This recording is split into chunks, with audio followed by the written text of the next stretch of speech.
This week on Previews World Weekly, we discuss Netflix's new Sandman series, how you can get Frank Miller for only $1, and the new sales milestone that One Piece just hit. It's all happening right now on Previews World Weekly.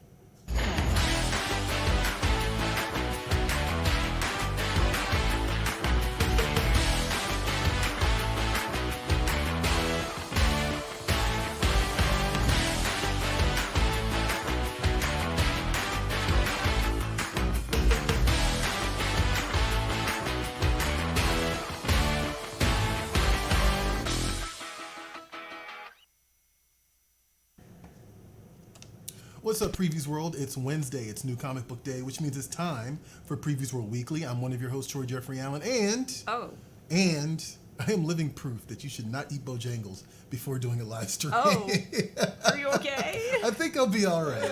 I mean, look, we're going to overshare today, I'm sure. Every week we Every do. week we overshare. But yeah, I'm one of your hosts, Troy Jeffrey Allen. I'm joined by... I'm your other host, Ashton Greenwood, a.k.a. the Duchess of Free Comic Book Day. And Free Comic Book Day is having a moment right now, you guys. It is. That's true. So we had a bit of a run-in with Meta, if you didn't know that. And they deleted our Facebook page and our Instagram page. I was personally offended. It was not cool. But we have relaunched them. There's new pages. So if you were following us before on Free Comic Book Day, make sure you follow us again because it's not the same page. It's a new page. So if you just type Free Comic Book Day in on Facebook, it'll come right up. It looks like this. Shout out to Matt in our design department because that header is insane. It is. It's perfect. It screams comic books, which I definitely That was the dig. goal. Yeah, absolutely, right. He knocked it out of the park. And if you want to follow us on Instagram, it's a little bit cumbersome, but it is what it is. It's going to be free_comic_book_day. Man, I'm going to, like, Meta, give us our blue badge back. That's right. They were both verified. We had, I'm going to complain a little bit. We had 800,000 plus followers, and gone. so it's a very good chance you are one of those 800,000. Yes. Please follow that page right now, and also if you're on Instagram, definitely follow. Because actually, that was a pretty sizable. Like 34,000. Yeah, that's no bueno, man. No bueno. I'll leave it right there. I don't want to complain about Mark Zuckerberg for the entire show. He'll find some way to pull us off of... on this show that we're streaming on Mark Zuckerberg's platform. Exactly. Well, right. One of the places we're streaming this is on Mark Zuckerberg's platform, so whatever. Speaking... What's up? Comment. We got a comment? Comments, concerns. Jersey Jackson. Sup, Troy and Company. Love the Sandman series. Oh, you just lobbed it up for us. That was good. Thank you, DJ. Big ups. Thank you very much, DJ. The Sandman series just arrived on Netflix. Mm-hmm. This is kind of a long time coming because there has been back and forth for, God, I want to say over 20 years about adapting Sandman into something. Right. And finally, Netflix got a hold of it.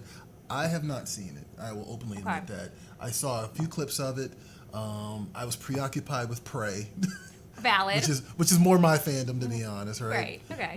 But Johnny, you saw it, right? Did you get a chance to watch the whole season? Yes, I did. I just finished it yesterday. You watched the whole season already? Yeah, it's 10 episodes. It aired Friday, right? Yeah, it started Friday. Now, have you read the series? Sadly, I have not. Now, I know that is a travesty because The Sandman is one of those series that's like critically acclaimed. It has been for years. Yeah.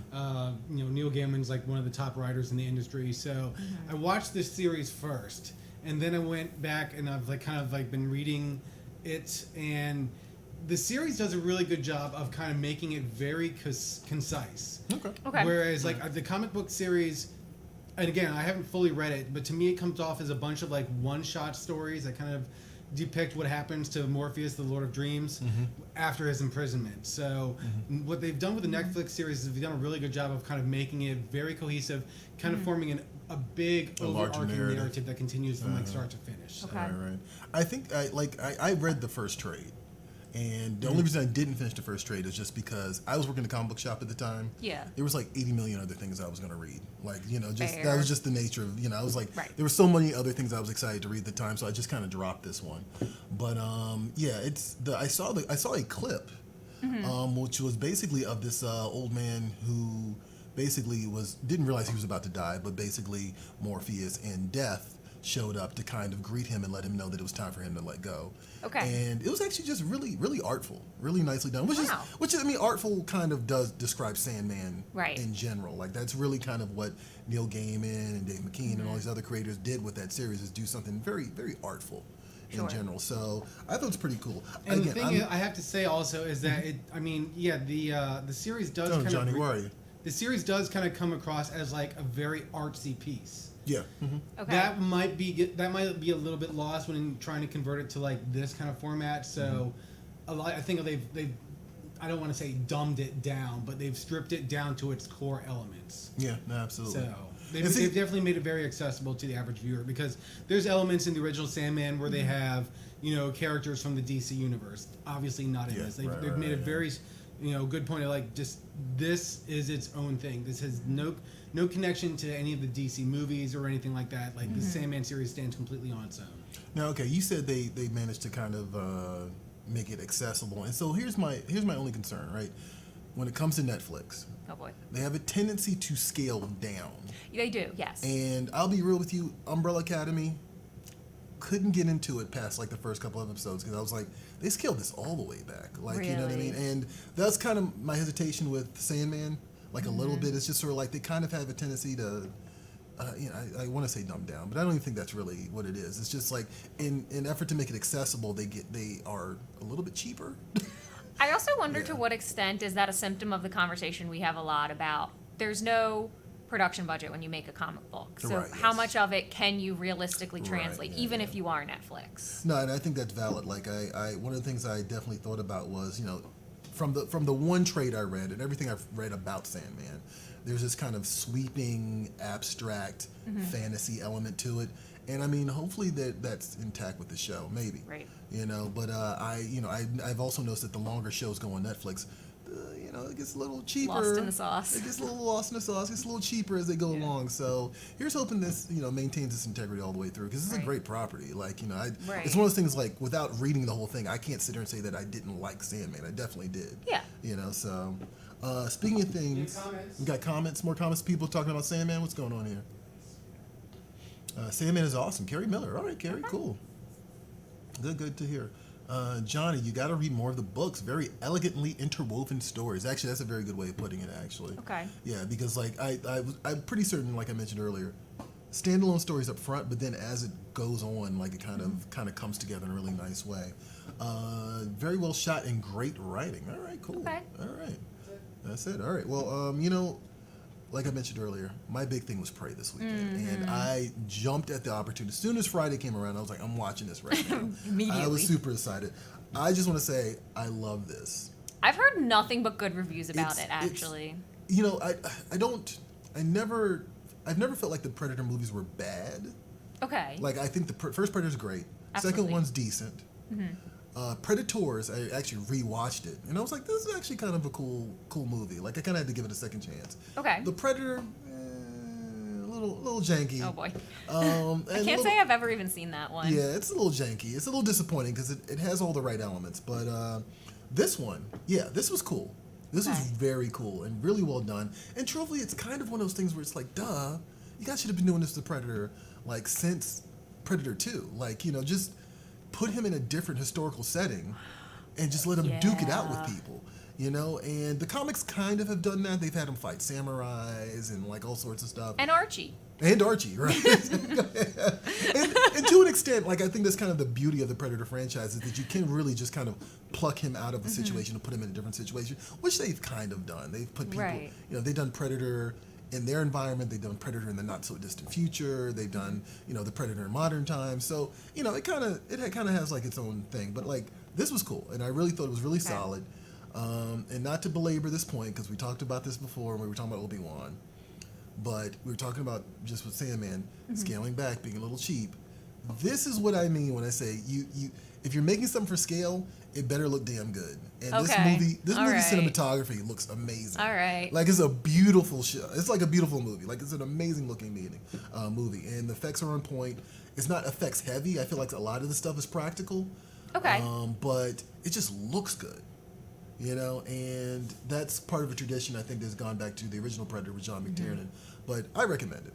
I think it's really cool. I mean, you sold me. I recommend it. That was a glowing review. Recommend it. Yeah, so yeah, definitely check it out, Prey. If you haven't gotten the chance, I'm looking at the wrong person. I'm talking to Ashton instead of talking to you. Definitely check out Prey if you haven't gotten the chance. Prey was pretty good, actually. Love that the Predator's weapons were old as well. Exactly, right. Kind of gets more into the mythology of the character, just a little bit, just enough. So just good stuff.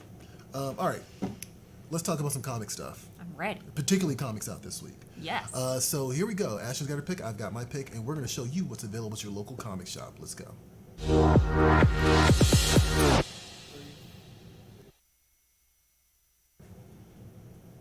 All right, so it is New Comic Book Day, of course. That's the main reason we're here, right? Yeah, so, allegedly. You want to go first, Ashton? What's your pick? Sure. All right, cool. I'm always down to go first with my pick. I generally pick things I'm incredibly excited about. Absolutely. So, okay, my pick this week is Cover the Dead with Lime #1. I love that title. This is from Blood Moon Comics. I have to say, I don't know anything about this book other than the cover art caught my attention immediately. I have a kind of a weird obsession with the Black Death, and specifically the Plague Doctor. So this is set during the Black Death, the bubonic plague, whatever, and it's set right at the jump of it, so 1346. And it's kind of as the Plague Doctors are kind of being dispatched to go deal with all of the mayhem that will ensue. And I'm interested to see kind of how they choose to deal with the Plague Doctors, because the Plague Doctors are historically, in fact, not doctors at all. They're right, yeah. They're like second-rate doctors, or like people that just became doctors, or like had some weird side job before they became a Plague Doctor. Interesting. And their entire main purpose, really, historically speaking, was to just record death tolls and get ideas of like the demographic of who was suffering from the bubonic plague. Oh, wow. Okay. They didn't ever cure anybody. They mostly were just like, sucks to suck, like catch you on the other side. Right, then they count you as you walk out the door. Basically. Right. So I'm interested to see kind of to what extent this is maybe about the doctors themselves. Okay. And if the cover art is anything to go by, I'm sure the interior art will be awesome, and I'm in it for that. So it's historical, but it's not like necessarily fiction. Like it's like it's historical fiction. Like what is it like? Historical sort of thing. fiction. Okay, all right, interesting. So there's no fantasy element, no end of the world. I guess the plague is actually pretty. I mean, I was going to say the world, plague was right? pretty end of the world pretty for end of its the world time. Yeah, that's fair. But okay, cool. I'm down for that. I think we've talked about this before. Like sometimes the historical comics are actually a lot of times they're pretty engrossing. So yeah, check that out. I love that title, by the way. I think it's a great title. That's an eye catcher for sure. It is. I'm always pushing certain creators. Yeah. I have an ongoing fascination with European sci-fi. So this is definitely something that I think people, if you're into that as well, I would recommend. The Jodorowsky Library, which is coming out from Humanoids. It's a collection of short stories by, he's been bitten off of so much in our popular culture. Okay. And that is Alejandro Jodorowsky. If you're not familiar with Jodorowsky, his visual influence has been felt on everything from Star Wars to Dune. Nice. And beyond. The guy is like, he's like a storyteller. I mean, like, there's a great documentary about how he was going to make a movie, and ultimately all the things that fell apart while he was trying to make this movie ended up being picked apart by different studios and placed in other stuff. So like that's what I say. That's what I say when he's been bitten off of. He's been bitten off of a lot in terms of like, especially in science fiction. So Humanoids has this collection of short stories. This guy's a maestro, and also he's accompanied by Travis Charest, who's actually been pretty elusive in the comics industry. He kind of pops in, pops out, but he always does dynamite work. Mobius, who is a legend, as well as also in art duties. Humanoids also makes great hardcovers too. So this is going to be a gorgeous book inside and out, regardless. One of the stories in here is actually Jodorowsky's Incal, which Taika Waititi is actually going to be, slated to turn into a movie. And that project's exchanged a couple of hands quite a few times, so we'll see if he actually gets it done. But yeah, the Jodorowsky Library, selected short stories from Humanoids Incorporated. Check that out. It's just highly imaginative and just like a wild ride. Yeah. And I've read some of his other stuff like Son of a Gun and a couple other things, and that stuff is awesome. Just like really cool, very unexpected, and not like anything else you'll find anywhere else. So definitely his unique stamp. You got to come here. Humanoids is doing a great job presenting us these collections of Jodorowsky et al. Yeah, absolutely.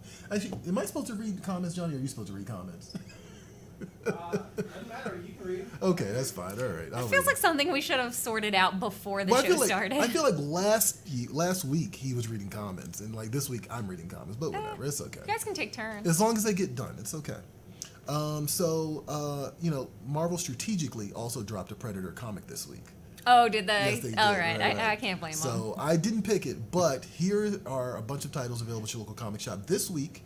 And when we come back, we'll get into some news. Every week, we give you the rundown of some of the books hitting the shelves for the first time. Here's what's at comic shops for the week of August 10th, 2022.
Is that it?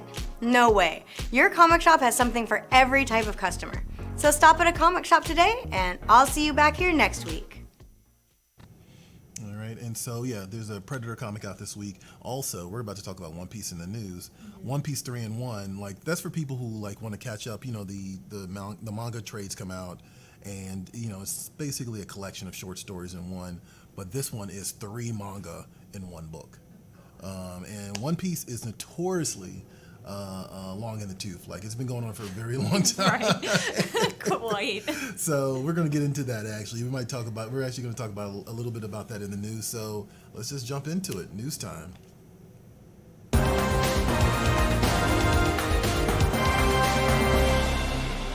News. I panicked when that happened because I was like, I'm not ready. Okay, so first up is this Frank Miller $1 preview, which is a whole thing. So Frank Miller and Dan DiDio's new imprint is making a surprise debut next week, August 17th, with a $1 preview you can get at your local comic book shop. If you're not familiar with this, Frank Miller and Dan DiDio teaming up for the new Frank Miller Presents publishing group, and this will be their first book. It's a 32-page original Ashcan edition. It's got 2 stories in it. The first one is Frank Miller's Ronin Book 2, and the second one is Ancient Enemies. And they've got a handful of fantastic creators on there giving you a sneak peek at what's coming up. And also in the back of this, there will be back matter that's sneak previews for other titles beyond those 2 that'll be part of FMP when it launches. So they're suggesting retailers sell it to their consumers for $1 a piece. Of course, that's not, a requirement, but it's a good suggestion. It's a good suggestion. Yeah. It's a good suggestion. And that, again, will be out next week, August 17th. You can jumpstart your Frank Miller journey for $1. Can I just say, I think this is Jim Lee on the cover for Ronin Book 2, but I swear that is some of the best Jim Lee art I have ever seen. Like, I think that's Jim Lee. I don't know. I'm not sure. I don't think it is. I mean, in the release, Frank Miller's Ronin Book 2 by Miller, Philip Tan, and Daniel Enriquez. Oh, maybe it's Philip Tan on the cover. Actually, that would make sense too if it's Philip Tan. It looks familiar. There's a soft 90s-ness to it. That, okay. All right. That seems familiar. Philip Tan Valid. would be also in that category, so that's all good. Anyway, I just want to take a pause to admire that real quick. I'm with it. That's a good thing to admire. There he is. All right, next up is One Piece. I feel like we've been dancing around this, so it's finally time. So the beloved manga One Piece just hit a record-breaking sales milestone for the Guinness World Record for the comic book series with the most copies published by a single author. So Ichiro Oda has been writing it since 1997. They have over 500 million copies in circulation. this thing's a beast, like you said. It's been going on forever. Forever, yeah. But it is set to wrap up soon. They're heading into their final arc. There's no, hard and fast date on it will be out this date, One Piece will be over on this date, but it is kind of coming down the home stretch here, so it makes sense that it would hit this milestone at this point. Somewhere right now, Todd McFarlane's like, I don't like it. Right? Like, maniacally rubbing his hands He's just together. like, oh yeah? So, nice record you have there. Right. A shame if someone stole it. I mean, I know, right? I think he's probably a little too far off, but give him like about 10 years. Maybe. Something tells me Todd McFarlane could have 500 million plus copies of Spawn in circulation. I mean, actually, that might be a possibility. Like I'll say maybe 100 million. Yeah. Maybe. I feel like Todd McFarlane could. How long has Spawn been in publication? It's only, I guess what? God, how long has One Piece? Like, you're in the chat. 97. How long has One Piece been around? How long? 1997. Well, Spawn's been around since 92. So, yeah. I don't know. But it's a volume issue. It's a volume issue. Most copies right. published by a single author. Right, yeah. So I wonder if you would collectively take Spawn and the trades, maybe he would be. I still don't think he would be close. I don't think he would be 500 million is That's an insane. enormous number. Yeah. I don't know, but either way, I'm sure Todd McFarlane's like quaking in his boots right now. He's just like, damn it. You hate to see it. I was talking about Jodorowsky earlier, and one of his influences, right? One of them is Blade Runner, actually. Okay. That's another one that's on the list of things that he has like had a influence on just visually in terms of like things that have been picked, from his work. That makes sense though, because Blade Runner, Dune, and Star Wars all kind of share similar aesthetics. Yeah, similar aesthetics, and they kind of from the same era of sci-fi movies, I'll say, But it just so happens that Titan Comics has a new Blade Runner series out. It's actually a spin-off of, or actually an extension of the Blade Runner Black Lotus anime that was on Adult Swim about a year or two ago. So check out this trailer. When we come back, we're going to get into some We've Got Issues.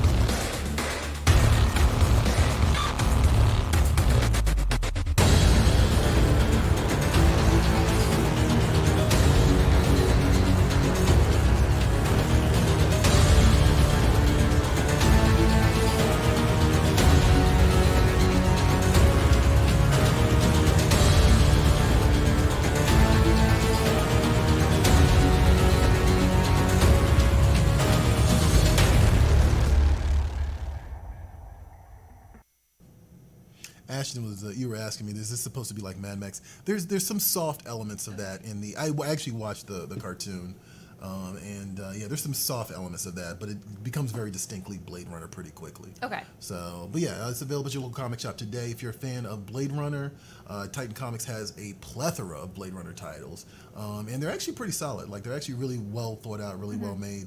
And this is just an extension of those. They've done 2049. They've done some other ones that kind of go back into the past of Blade Runner, to the earlier years. Just really cool world building stuff. So definitely check that out at your local comic shop. You know what? I'm not going to belabor this. Hold on. 24. We have another comment. Oh, we got another comment? And I'll read it this time. All right, you read the comment this time, Johnny. Okay. Let me load it up. 1 second. Okay. All right. This guy. Monkey Jiba says, new set? Yes. Yeah. New set. Yes. New set. We're in Mom's basement, see? We're in person too. We're in person too. It's also true. Darren Jackson's got some fighting words. He says, One Piece, great fireplace starter. Oh, jeez. Oh. Well, there's 500 million copies, so. It's a lot of fires. It's a lot of fires. No. I don't think we're the audience for that particular hot take, but I'm sure someone somewhere would fight you for that. Yeah, right. I'm sure. Yeah, I was going to say, someone somewhere will definitely fight you over that, because One Piece is beloved, depending on what the circles you're in. All right, but yeah, let's get into some We've Got Issues, because I'm excited about this, and I know we both have a lot to say, and I'm hoping the chat will have. After DJ's in the chat, I don't know. It's gonna be a mess. All right, let's do it. You chose the right episode to come on to, DJ. Good Lord. All right, let's do We've Got Issues. Save me. I disagree. All right, gave you guys the opportunity to weigh in on where you think this is gonna be such a mess. All right, so I'm just gonna start this over. In terms of adaptations, when things get adapted from comic books or previous media, sometimes it lands, sometimes it doesn't, and sometimes you feel a little disappointed with what things they chose to disregard. So with that in mind, we asked you in this week's poll, which will also be serving as this week's We've Got Issues, what of these listed items do you feel like was the biggest missed opportunity where, nerd media is concerned? So is that not using the Star Wars Legends content in the sequel trilogy and beyond? Is it discontinuing the Snyderverse or throwing it out altogether? Is it just Thor Love and Thunder top to bottom? And is it Paramount Plus kind of missing the mark with their Star Trek series? Yeah, some of their string of Star Trek content. So, you know what? Typically when we do these polls, we kind of go around, right? Yeah. So I'm going to definitely say Thor Love and Thunder personally. Right, yeah, you feel real. The Thor movies in general. You seem very victimized by the I the kind Thor of feel movies. a little victimized by it. I kind of do. And I'm going to leave it there because we're going to come back to that. But what about you, Ashton? Where would you lay your vote at? I feel like it's kind of obvious. I would pick the Star Wars Legends content. There's some characters in Star Wars Legends that I feel are so powerful and so interesting that just choosing not to use them seems like a crime. Yeah, I agree. I know, Johnny. What about you? Kind of like this that we found online. Oh, God. Ugh. Oh, man. Oh, God. So this was sent over to, I think you sent this over, Troy. Uh-huh. Says, Michael J. Cohen said, I'm probably late to this realization, but Ben Solo is both a prince of Alderaan and Naboo. He's also the son of a scumrat and grandson of a slave. It's really cool that we explored none of this, and now he's dead. To which Ashton, when I sent this, was like, I am so mad right now. Like, I already was not vibing with the sequel trilogy for a list of reasons, and that just, like, I was so mad. I had never realized that. Like, it didn't even register on me, and then I read it, and I was like... Holy crap, right. Yeah. Like, you had all of this material. Like, he was, in my opinion, easily the best character in the sequel trilogy, and they chose to do nothing with this interesting character, this conflicted character, and then they just unceremoniously kill him at the end.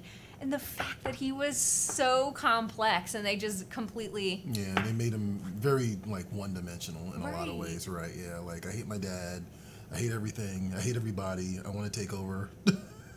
Like, yeah, and none of it was linear logic. I mean, like, I guess he's an emotional character, but from a viewer's perspective, it's like, how do these things line up, And I mean, there's a bunch of reasons for that behind the scenes, right? But yeah, I don't know. I don't know about all that. The other thing that always irked me about Kylo Ren was, like, the very obvious, like, plot point that I thought would have been interesting was to explore, like, his relationship to Darth Vader or how Darth Vader was taught to him. Yeah. And then maybe later circling back to, like, who Darth Vader was as Anakin or who Darth Vader was at the end of his life and the fact that he died on, like, the good side of the Force. Like, that would have been such an interesting conflict if you lobbed it up like, I don't know, Supreme Leader Snoke had told him this about Vader, and he was the ruler of the galaxy, and he ran the galaxy with the Emperor, and he was, like, just this ultimate force to be reckoned with, and that's kind of the thing that he's aiming for as Kylo Ren, but then ultimately finds out that that wasn't true of who Vader was. So here's actually something, and I don't remember Rise of Skywalker that well anymore. Me neither. I saw it once, and I kind of pushed it out of my brain. And I mean, and that's I don't think you have to really pay attention to it in real detail to, like, know that you don't like it. Yep. It feels like no one else was paying attention to it. So even the people who made it, right, literally. Yeah, one thing I just thought was kind of odd is, well, okay, clearly yes, they killed Luke off kind of. Unceremoniously. That's exactly the word I was going to use. But also, like, we know that Anakin is a Force ghost. Right. And we know that Luke is his father, and so they're not communicating with each other, like, through the Force. Like, I mean, Yoda communicated with them all the time. And so did Obi-Wan. So did Obi-Wan. So I'm like, Anakin wouldn't communicate with Luke. Like, to kind of just at least set the record straight or at least clear things up or at least, like, some sort of Jedi therapy of some sort. You know what I mean? That's really frustrating. One of the really frustrating elements, especially for a franchise that like kind of prided itself on being very much focused on mythology and story, right? Yes. You know what I mean? Like we've seen the Joseph Campbell interviews with George Lucas, and he talks about why he did certain things and why he pulled from certain things historically and whatnot, and to kind of see all that thoughtfulness kind of be disregarded in favor of, God, you know, it's just nostalgia porn. I mean, really, there's no other way to put it. Like, it's just kind of, it's a little. I said earlier that Sandman was artful. Yeah. The sequels were very artless. I kind of feel in a lot of ways. Like you and I have different opinions on the Rian Johnson installment. Was The Last Jedi, right? I feel like there are some artful things in there, but nope. I feel like there are, but at the same time... What was Benicio del Toro doing in there? Why was he there? What was the whole casino subplot for? Well, you know, when I think of stuff, I'm really thinking of like the Crimson Guard scene, and just like, you know, just there's some things in there I'm like, okay, even the way Luke died, I'm sort of like, well, that's well played, but it would have been nice to spend more time with this character. Like, you know what I mean? Yes. You know, so, but anyway, let's get back to the poll real quick before We do have another comment. Of course we do. Got me upset. This one's from our good friend Mystical Green Beanie. Okay. Oh, sweet. He's saying not having Norman Osborn make a brief cameo at the end of Sin's Past and point his finger and laugh at Peter like Nelson from The Simpsons. You know what? That is a troll comment, and of course it came from Mystical Green Beanie. Would have made that story 100 times better. Oh my God! Right. No, Lord, no, it wouldn't have. Nothing would have saved that story. That story was awful. That was an awful, awful story. I don't even know if I want to get into that because that story is just. There's nothing. That's not a missed opportunity. That should have never happened. I think you should save your breath for your rant you're about to go on about Thor: Love and Thunder. Well, real quick, Johnny, where do you fall on this? On these four options here, where are you? I have to fall into like the Star Wars Legends content, or I'm still. I will always call it this to my dying day, the expanded universe. Yeah. Because that's what I grew up on. But like there is just years and years and years of comic books and just regular novels, like the Timothy Zahn, like the Thrawn trilogy, that kind of got people back into like, you know, well, just that was when there was no other Star Wars after Jedi. That, you know, that kind of revitalized people's interest in it. So, I mean, I gotta say the Star Wars expanded universe content. So let's see what the final tally is here, because. Yeah, it's pretty even. I mean, at least between Star Wars and the Snyderverse. Yeah. People are hot about the Snyderverse. They're real hot about the Snyderverse. That's a whole nother can of worms, and like I don't have the investment to Dylan said talk Thor: about Love and Thunder. Thor: Love and Thunder. Yeah, you know, I mean, I don't want to pick at specifically Thor: Love and Thunder, but like that. Well, first of all, okay, well look, Thor: Love and Thunder is obnoxious, and I'm sorry. You haven't seen it yet, right? No. Johnny, have you You're not exactly selling me to see it. I know. Johnny, have you seen Thor: Love and Thunder? Yeah, I've seen it. Okay. Is it obnoxious? It's just too silly for its own good. Oh, okay. It is. It really is. It is. I mean, me personally, watching it, like the stuff with the goats every 5 seconds. I'm just like, it's just obnoxious. Like the whole thing's just, without getting into it, it just is. But it kind of creates a larger problem that I knew we were inevitably going to get to with Thor, which is the MCU. I will always say this about the MCU. They were really good at finding at least the core elements of these characters and letting those things play out. The stories might be different in certain ways, right? But the core, Captain America is Captain America. Right. Tony Stark is Tony Stark. Like, you know, Black Widow is Black Widow. We might not love every single movie featuring them, but those characters were those characters, at least how they've been represented in the comics. And with Thor, Thor is Thor. I will say that. Like, that is to an extent, that is that character. Even when they make him funnier than he is in the comics, that is that character, right? But my personal issue is just that they have kind of gone out of their way to make his stories not anything like the comics. You know, and that's kind of always been my issue. Like I liked the first movie. I thought the first movie was fun, and if that was a jumping on point, I understand why that's a jumping on point. Right. Okay. You do a fantasy romantic comedy for Thor. All right, I get why you would do that. Trying to appeal to a large audience. Trying to appeal to a large audience. I understand that. Kenneth Branagh sold all the Asgard stuff. He just sold it. And that's kind of what he does. He does that Shakespearean stuff really well, right? Dark World, I don't think anybody really likes Dark World. So I don't remember Dark World. Right, it's kind of forgettable. It is. Yeah, I was sitting here just have I seen it? I've seen it. Couldn't tell you anything about it. Right. And I mean, I get that. I don't think anybody's gonna stump for Dark World in any real way. Ragnarok is a fun movie. I really liked Ragnarok, I have to say. I love the Flash Gordon elements. I think that's a great take. I love all the Jack Kirby designs in the background. But lots of Loki, which which is also fun, right? But my issue with Ragnarok, and it's not really an issue with Ragnarok. It's just the issue with knowing the stuff that kind of preceded it, right? Is that you're gonna. And this is a consistent thing with Thor in general, you take a story element like World War Hulk, which is an epic in terms of the comic story. It is a story of betrayal.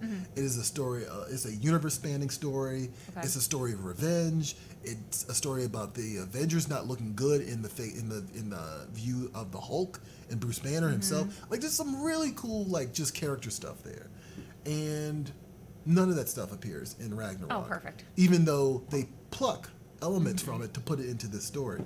And again, I understand why that is. Marvel doesn't have the full rights to do a Hulk story. I get that, right? And again, that's why it's kind of excusable Ragnarok, because at least you get a little bit with it. But by the time we get to Thor: Love and Thunder, it's kind of this consistent pattern, right? And it really starts with Natalie Portman's character. They have this, Jason Aaron did this great story about her having cancer, her surviving it by way of Mjolnir, becoming Thor. It's a great moving story, and all that stuff is played for laughs in Thor: Love and Thunder. It's very little of it is taken seriously, and beyond that, it's just sort of and then on top of the God Butcher story, I mean, Christian Bale does his best. Oh God, Christian Bale's in there. Christian Bale's the villain, but I mean, none of the other characters take him seriously. So it's just everything's a big joke throughout the movie, and that was my real concern with Ragnarok and the comedy take on Thor. I'm gonna stop in any second now, but the comedy take on Thor. Keep telling yourself that. I know, right? The comedy take on this comedic take on Thor is that Hollywood's gonna Hollywood, right? And as much as I give Marvel credit for maintaining the integrity of these characters, right? I just, and I like Taika. I like Taika Waititi. Sure, don't we all? I think his stuff is great. I've been watching Our Flag Means Death, which he produces. It's a pirate show on HBO Max. Hilarious. I love the show. Okay. Loved What We Do in the Shadows. Oh, and What We Do in the Shadows, that's amazing. That show is so good. And the movie, right? All that stuff is really cool to me, but maybe he should have just done one Thor movie, because now we're just so far removed from, and you could have done Dan Jurgens stories, you could have done J. Michael Straczynski stories, you could have done a Walt Simonson story. I just want a Thor epic. I want Thor to be a badass again. You know what I mean? He can be funny. I get it. Chris Hemsworth is funny. Yeah, he's got good comedic timing. He's got good comedic timing. I totally get it. But just give us a Thor journey, a Thor adventure. Just do that. Go that route. Just do one. I also think Disney kind of suffers from this idea that their audience can't handle and digest challenging media. I think that's fair. Yeah. And I think that affects a lot of the stories they try to tell. And that sounds like that's what happened there. I think superhero stories don't have to be goofy, and they usually aren't, but I don't know why it seems like they've conflated those two. I saw a video on YouTube, and I don't normally agree with this guy, but I was watching this Midnight's Edge video, and the guy, the host, compared it to Batman and Robin versus Batman Forever. Batman Forever, all right, cool, this is a cool take, all right, yeah, we're going to do the campy Adam West thing in a live-action, more modern version of Batman, more modern at the time. All right, cool, I'm down with that. And it was actually a good movie. Batman and Robin, okay, you went too far. Okay. All right. It's good as a one-off, but now we're just too far removed from all the things that made that work and all the things that makes Batman work. Right. So and that's kind of my feeling on that. And I'll let it go after that because I'm sure there's more that could be said about any number of these things. I know people are upset about Star Trek. I've heard good things about Strange New Worlds, but I know people. Well, Troy, real quick before we abandon Love and Thunder, when you were watching that, you know that scene where Gore is in like the big cage with the kids. Yeah. Mm-hmm. And then there's some kind of like puppet thing he does with like someone's head or whatever. God, that's like right. honestly, it just seemed to me like he was channeling Heath Ledger's Joker. I fully expected him at one of those moments like, Kitty, you want to know how I got these scars? But no, it didn't do that. The movie's just hot mess. It's a mess. Love that. I'm not a fan of it. I know that maybe there's some people who like it, but I've noticed that even people who like Ragnarok are just like, nah, this is too far. I have absolutely no desire to watch this movie now after this discussion. I feel like I'm sorry. I apologize. We do have a few more comments that we want to catch up on. Yeah, please, because I will Monkey Jeebus was saying from earlier that he agrees with Ashton. Oh, and which part, Monkey Jeebus? Probably about the Star Wars part. Oh, okay. Thank you. He's also saying, don't badmouth those goats are the best. And that all Marvel movies should have screaming goats in it. No, God, no. Please, no. Yeah, just a rough deal. And it's just really unfortunate, especially, and I know people say, oh, you can't compare it to the source material, but why not? Also, why have you strayed so far from the source material in the first place? Well, see, that's my other big thing, right? Because I'm like, if you're going to adapt something, right, clearly there's something there that was enough to make you want to adapt it in the first place. Right. So why remove yourself so much from that? Like, it's really weird. And again, same thing with the Star Wars Expanded Universe. It's like, okay, you want to tell the story about Han and Leia's kid. Okay, well, there are books about that. Right. And that's a whole other thing because... Kathleen Kennedy did us dirty. Yeah, well, I also think just Disney in general, for whatever reason. Well, we actually have seen this play out. The writers of some of those novels were suing Disney. A collective of Star Wars writers were suing Disney for picking apart the stories and putting it into the sequels. And I think there's some truth behind this notion of they just didn't want to pay them in the first place. That's probably true. That's got to be an issue with Thrawn too, because he shows up in the animated series, right? Yeah, and he'll show up in the Ahsoka series. But he definitely was somebody else's brainchild. Someone else's brainchild, right? And I think Lucas had made a different type of deal. Well, actually, no, I've seen this play out too. Lucas made a different type of deal with these creators specifically, and then Disney's attitude, at least from my understanding, is that once Lucasfilm went to Disney, they no longer felt obligated to honor those deals. So yeah, it's that's so rude. So yeah, it's there's it's not just me being a fanboy or us being fangirls about this. There's also kind of like a moral thing here too. Right, like respect creators. Oh my God. Right, so that's it. I'll stop. I'm done. Wait, I want to gripe about one thing. Go for it. My missed opportunity that's not on that list is book 4 of Avatar: Last Airbender.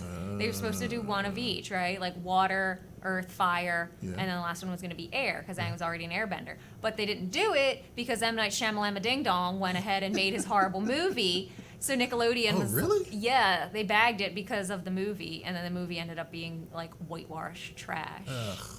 That's also the other offensive thing about that, right? Yes. Like that's the other part of it too. It's just like, all Asian culture, and except for like Dev Patel, they casted a bunch of white people. Right, yeah.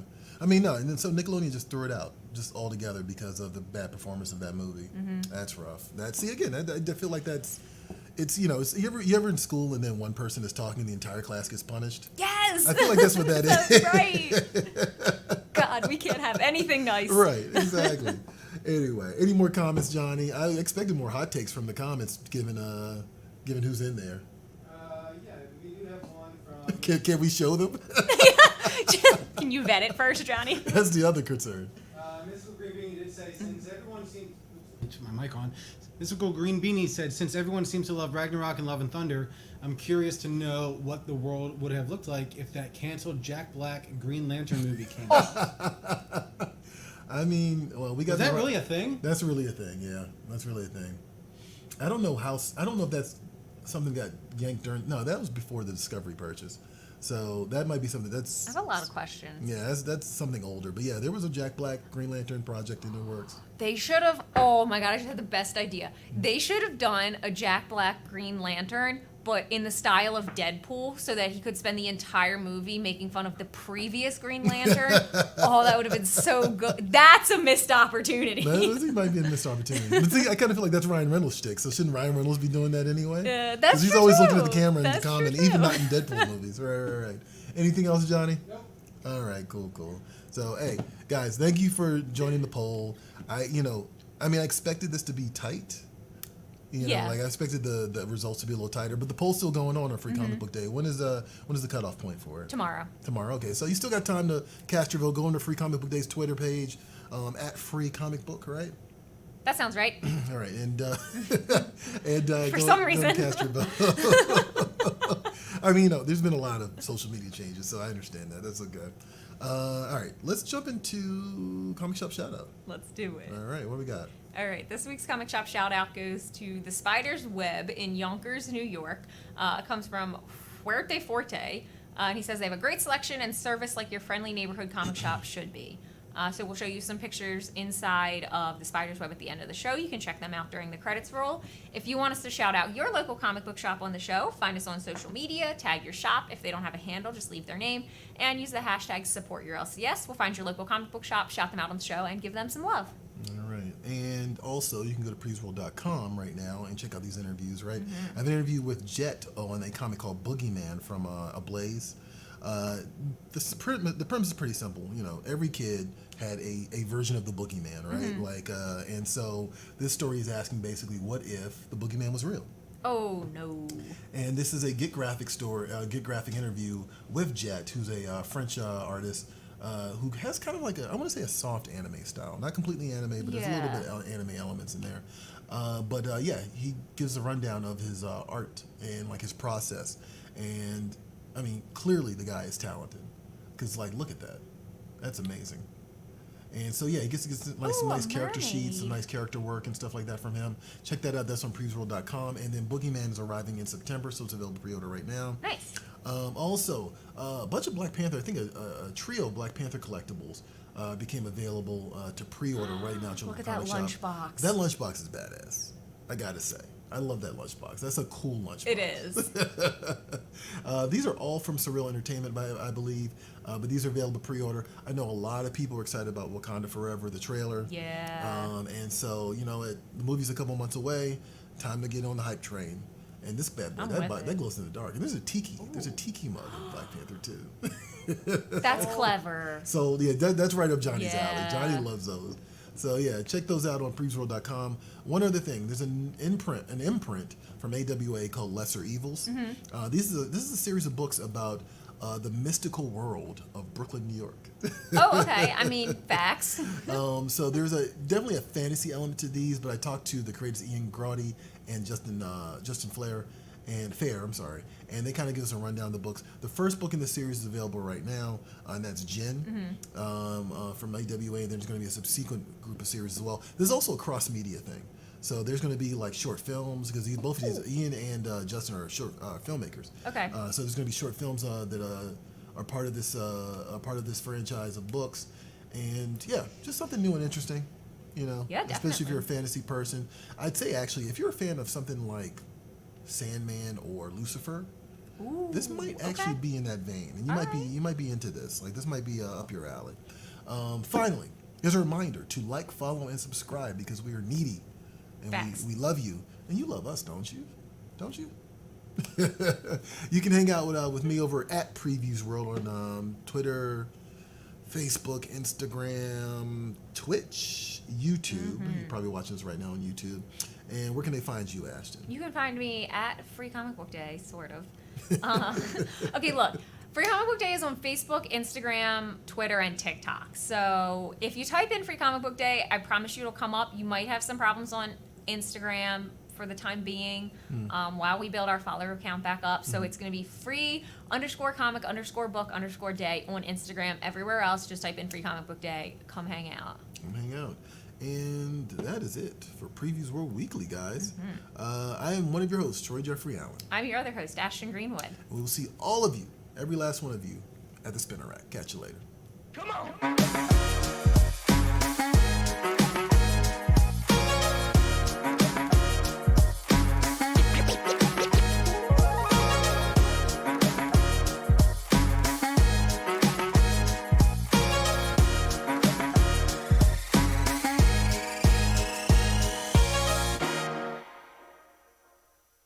don't forget that you can catch Previews World Weekly streaming live every Wednesday at 2 p.m. Eastern, 11 a.m. Pacific at Previews World on Facebook, YouTube, and Twitch.